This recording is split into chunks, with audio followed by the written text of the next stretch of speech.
जब हुकूमत अमिताभ जी ने क्या मौलाना को बजाया, एकदम तबीयत लेकिन इसका उत्तर आज तक मुझे कोई नहीं दे पाया। मैं आज से थोड़ी नहीं प्रश्न उठा रहा हूं, 35 साल तो मुझे हो गए उठाते हुए इस प्रश्न को, और देश के दुनिया के तमाम आलिम मेरे साथ जुड़े। जब बादशाह के पास अथाह जमीन थी तो आपने काशी में सटा के मस्जिद क्यों बनाई? मथुरा में जन्म स्थान पर ईदगाह क्यों बनाया? आपके पास तो पूरा ब्रज खाली पड़ा था। सलीम चिश्ती की जहां दरगाह बनाई है वो इलाका पूरा खाली पड़ा था, वहां ईदगाह बनाते, दुनिया की सबसे बड़ी ईदगाह बनाते। काहे को बनाई भैया? सटा सटा के क्यों बनाई? सटा सटा के। इस बात का उत्तर हमको आज तक किसी ने नहीं दिया। इस बात का उत्तर दे देंगे तो आपकी नीयत पर सवाल उठेगा। हमको मालूम है जन्नत की हकीकत, हमको मालूम है कि आपने सटा के क्यों बनाई। आप क्या सिद्ध करना चाहते थे?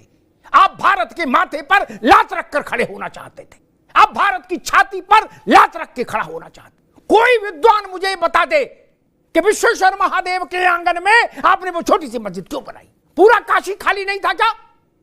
और जहां आपने मस्जिद बनाई वहां मुस्लिम आबादी भी नहीं है, घनत्व तो नहीं है। उससे कई किलोमीटर आगे जाके मुस्लिम आबादी है काशी में, बात मैंने पहले भी उठाई थी। वहां क्यों नहीं मस्जिद बनाई जहां नमाज पढ़ने वाले थे? मथुरा में आपने जहां ईदगाह बनाया वहां मुस्लिम रिहायश का घनत्व तो नहीं है मौलाना साहब। जहां घनत्व तो है वहां क्यों नहीं बनाया? दिल को बहलाने के लिए भाईचारा अच्छा है मौलाना साहब, ये नहीं चलेगा ना, ये गंगा जमुना दोनों नहीं चलेंगी। मैं उत्तर देता हूं, सटा के क्यों बनाई? आप भारत की आत्मा को घायल करना चाहते, आप भारत की मर्यादा को तार तार करना चाहते, आप भारत के आत्म तत्व को लहूलुहान करना चाहते थे, आप भारत की आध्यात्मिक चेतना के पवित्र दिए को बुझाना चाहते थे। वो हालांकि आपके लिए संभव नहीं था, लेकिन आपकी कोशिश थी। आप रामकृष्ण और शंकर को नहीं जानते थे? जानते थे। भारत में उनकी स्थिति जानते थे, उनके प्रति श्रद्धा अध्यात्म की चेतना को पहचानते थे। काशी, मथुरा और अयोध्या भारत की राजनीतिक राजधानियां नहीं थी, भारत के आर्थिक केंद्र नहीं थे। फिर आप सब लोग वहां आए किस लिए? कबड्डी खेलने? नहीं ना। दुनिया के किसी इलाके में ज्ञान बापी नाम से कोई दूसरी मस्जिद है क्या? कहीं हो तो बता दीजिए।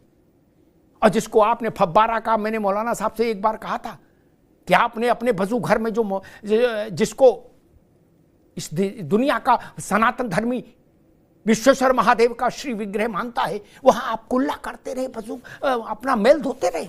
और आज भी अगर सुप्रीम कोर्ट उसको रोकता नहीं तो आप वही प्रक्रिया जारी रखते। और कल अगर जांच में साबित हो गया कि वो शिवलिंग था, है, तो मौलाना साहब मुंह दिखाने के लायक नहीं रहेंगे लोग। ये हिंदू कैसे सहन करेगा कि 400 साल उसके शिवलिंग पर लोग कुल्ला करते रहे? कैसे सहन करेगा?